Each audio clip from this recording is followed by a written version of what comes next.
Uno de mis amigos se mudó a una vecindad por el centro de la Ciudad de México, que está justo detrás del antiguo claustro de las monjas jerónimas, lo que ahora es la Universidad del Claustro de Sor Juana. Esa vecindad solía ser los cuartos de servicio donde vivían los sirvientes de las monjas. Cuando mi amigo se mudó a la vecindad, una parte de ella estaba en remodelación y uno de los albañiles le comentó que una noche un niño se le acercó y le preguntó qué estaba haciendo. Él, sorprendido, le respondió que estaba arreglando las paredes. El niño le señaló una pared y le dijo que por favor hiciera una ventana, señalando a una de las paredes del segundo patio de la vecindad. El hombre, que ya no era tan joven, se sintió un poco nervioso, pero accedió a la petición. Todos los muros de esa vecindad son muy gruesos, miden entre medio metro a 1 metro. Medio metro dentro de las casas de la vecindad y 1 metro si son externos.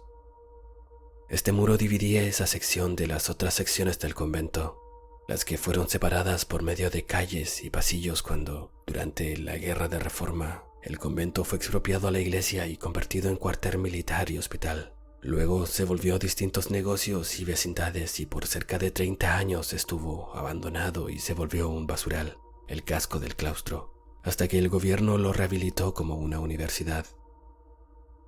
El albañil comenzó a abrir el muro, algo que no fue nada fácil por su grosor. Quizás su deseo de encontrar un tesoro o algo lo motivó a hacerlo, pero lo que encontró fueron varios restos de esqueletos de bebés muy pequeños, recién nacidos posiblemente. No era inusual que las monjas enclaustradas emparedaran a los resultados de sus pecados, aunque algunas órdenes aplicaban el castigo a la madre y al hijo. El albañil optó por cubrir nuevamente la pared, ya que un hallazgo histórico de ese tipo puede incluso ocasionar líos legales para los habitantes del lugar. Mi amigo comenta que en ciertas noches, en la madrugada, se pueden escuchar a lo lejos los llantos de los bebés. La gente del segundo patio no suele salir de sus casas en la madrugada.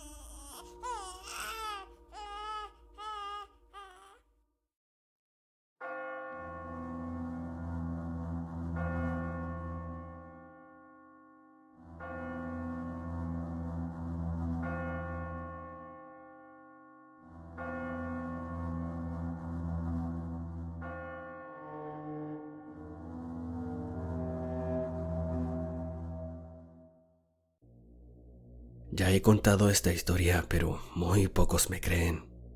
Por allá por el 2012, cuando tenía 24 años, tuve una novia que vivía en el centro de Morelia. Esas casas tienen más de 400 años de antigüedad y en su mayoría están protegidas por el Instituto Nacional de Antropología e Historia. Se rumoreaba que en esas casas penan mucho, pero yo no lo creía hasta que me tocó pasar por eso. La casa donde vivía mi ex era de sus abuelos y ella junto a sus papás llegaron a vivir ahí cuando ella tenía 6 o 7 años. Ella decía que en un principio solo se escuchaban ruidos, pero con el tiempo fue empeorando. Todo partió cuando empezó a escuchar pisadas, luego voces lejanas y por último murmullos cada vez más cerca que la asustaban horrible. Todo esto pasaba siempre que sus padres salían de la ciudad, pero ellos no le creían. Así que optó por quedarse en casa de alguna amiga cuando ellos no estaban, por el miedo que le daba quedarse sola. Un día me quedé con ella. Su casa era de un piso pero muy grande y su cuarto estaba al final del terreno, justo al lado del patio donde yo vi a esa cosa. Sus padres salían de la ciudad seguido y esa noche me pidió que la acompañara. Yo claramente acepté sin ningún problema. Cuando llegué a su casa sentí un olor a podrido muy fuerte. Le pregunté a mi ex si lo sentía y me dijo que sí, que era algo normal en su casa, pero que no se sentía todos los días, al igual que los ruidos sin explicación.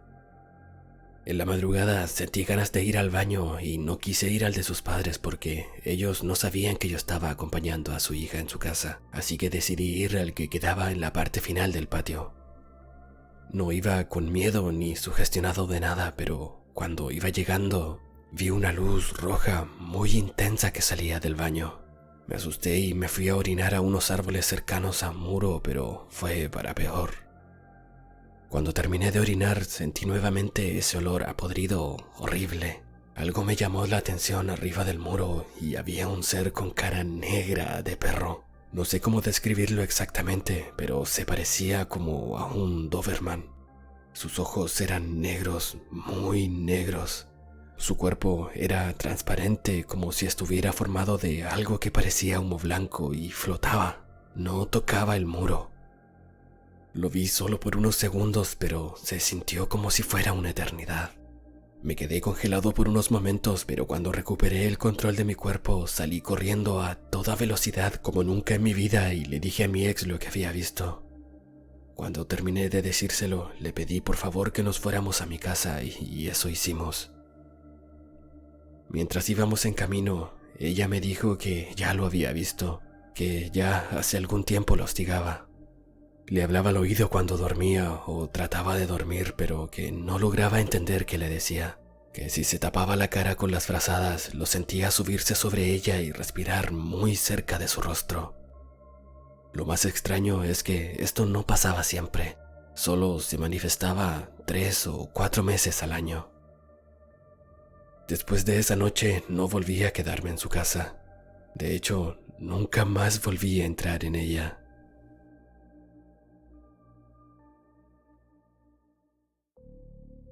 Esta es la historia más irreal que me ha pasado. Aún así, tengo varias personas que pueden dar fe de que lo que estoy por contarles es real. En el taller de mi padre la situación está realmente mal. La vibra y el ambiente se siente terrible, y conforme más te vas adentrando al baño que está al fondo, más inquieto te puedes sentir. A pesar de todo esto, es algo que sinceramente puedes ignorar. La primera secretaria de mi padre siempre me comentaba que se sentía intranquila cuando se quedaba sola, que en más de una ocasión las cosas desaparecían del lugar en donde estaban y que aparecían en otro de manera repentina, o se caían objetos de la parte más alta de los estantes inexplicablemente. El punto de quiebre de ella fue cuando el espejo del baño, de un día para otro, siempre aparecía en el suelo como si en la noche alguien lo bajara a propósito. Esto se repetía constantemente hasta que una mañana, enojada, lo colgó nuevamente en su lugar. Segundos después, al salir del baño, escuchó cómo tiraban el espejo al suelo estando ella sola ahí, y que no existía forma de que se cayera porque segundos antes se había asegurado de dejarlo correctamente en su posición. Meses después, ella renunció al trabajo. Tiempo después, mi papá, por cierta situación, tuvo que quedarse a dormir en su trabajo. Él me comentó que se había quedado dormido en el sillón de una camioneta mirando hacia la entrada y mientras dormía soñó como si lo movieran del lugar. Mucha fue su sorpresa al levantarse y ver que efectivamente lo habían movido 90 grados del lugar donde estaba inicialmente. Extrañado, se levantó al baño a lavarse la cara y justamente al estar ahí, jura que escuchó voces de niños riendo y jugando en el taller. Eran las 2 de la madrugada y estaba solo. Asustado, salió del lugar y en minutos llegó a nuestra casa para contarnos todo lo que le había pasado. A falta de una secretaria que cuidara y se encargara del lugar, mi papá me propuso que lo ayudara con ello. Yo acepté y empecé a trabajar muy entusiasmada. La verdad es que soy de esas personas que este tipo de situaciones me son bastante indiferentes, pero al segundo día de estar ahí, iba saliendo del baño con una escoba y un trapeador para terminar de limpiar el lugar, cuando de la nada sentí que una fuerza me empujó fuertemente. Fue como si una corriente de aire hubiera aparecido de la nada. El impulso fue tan fuerte que salí volando e impacté con una banca de cristal y la rompí. Asustada, llamé a mi mamá por teléfono y le conté lo que había sucedido. Ella llegó en cuestión de minutos al lugar para curarme las heridas, que para mi fortuna no fueron graves. En un principio era algo poco creíble lo que me había sucedido, pero al final mi madre, por mi propia seguridad, me prohibió regresar a trabajar ahí. Hasta el día de hoy siguen sucediendo cosas extrañas en ese lugar. Sin embargo, decidí nunca más estar sola ahí, ya que no sabemos con qué clase de entidades o entes nos podemos encontrar.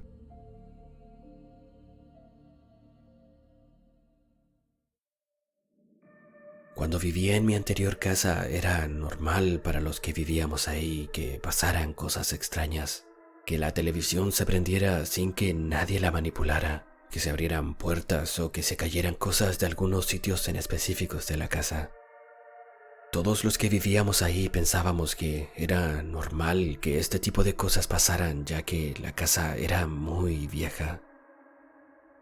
Con el pasar de los años fui creciendo y fui prestando más atención a todas las cosas que pasaban en esa casa. Sin embargo, no le tomaba tanta importancia, ya que era de casi todos los días. Pero todo cambió cuando entré a la adolescencia. Mi actitud cambió. Básicamente me hice más rebelde y cosas de ese estilo. Recuerdo con exactitud que una madrugada, ya cuando todos estaban dormidos, me desperté con una sensación que jamás había experimentado.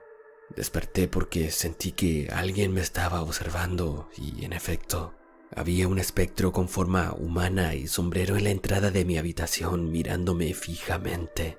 Jamás pude ver su rostro, pero sabía perfectamente que él podía verme. Estuve en shock cerca de 5 minutos tratando de asimilar que lo que estaba viendo era real. No fue una parálisis del sueño porque sí me podía mover. Después de esos 5 minutos recuerdo que me comenzaron a arder mis ojos y el dolor de cabeza era insoportable. Refregué mis ojos con mis manos, pero cuando volví a ver ya no estaba el hombre del sombrero. Nunca le conté a nadie lo que me había pasado hasta que mi hermano menor también lo comenzó a ver. A él le pasó exactamente lo mismo, pero lo curioso es que yo nunca le había comentado a nadie sobre esto hasta el día en que mi hermano habló. También recuerdo que en una ocasión tuve una discusión fuerte con mis papás.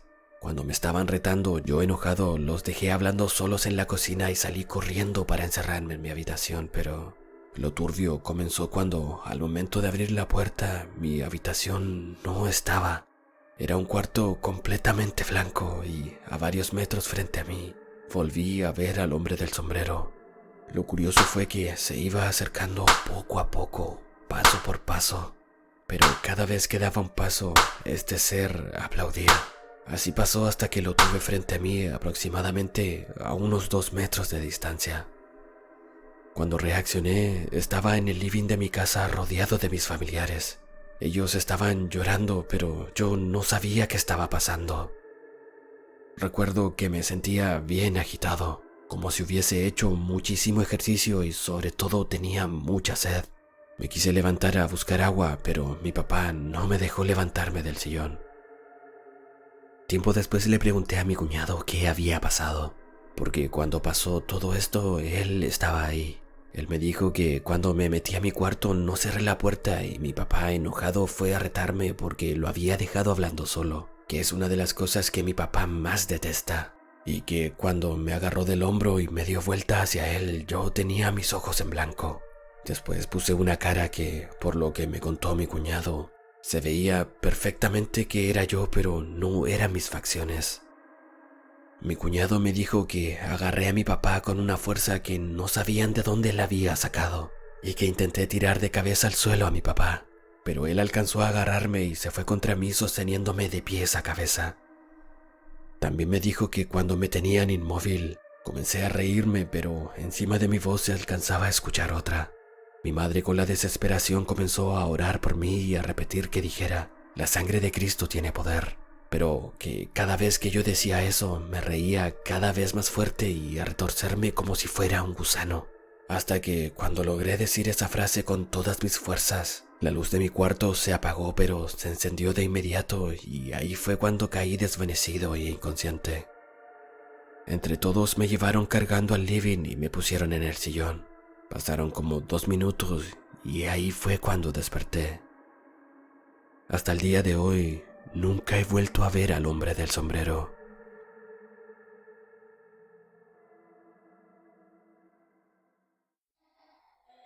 Si llegaste hasta el final del video, te invito a darle me gusta, suscribirte a mi canal y compartirlo con quien creas que pueda gustarle este tipo de contenido. Saludos desde el cementerio.